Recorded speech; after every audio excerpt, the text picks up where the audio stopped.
এবং এই চাল বন্যা দুর্গস্ত মানুষ যারা আছেন তাদের কাছে পৌঁছানোর জন্য আমাদের পার্টিকে বলা হয়েছে। আমাদের পার্টির যারা শিলিগুড়ি এবং তার সাথে জলপাইগুড়ি এবং আলিপুরদুয়ার, দার্জিলিং, আমাদের সাংগঠনিক দৃষ্টিতে আলাদা জেলা, এই সমস্ত জায়গায় বন্যা দুর্গত মানুষদের কাছে, অর্থাৎ দার্জিলিং পাহাড় এবং ডুয়ার্স, তাদের কাছে পৌঁছে দেওয়ার ব্যবস্থা হবে। এবং আমরা এইভাবে মানুষের পাশে দাঁড়ানোর জন্য সবসময় বদ্ধপরিকর আছি।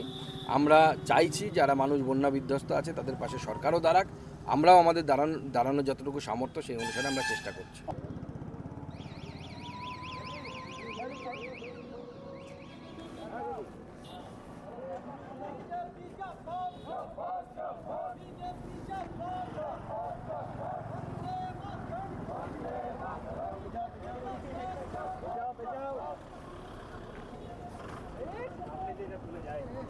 এটা তো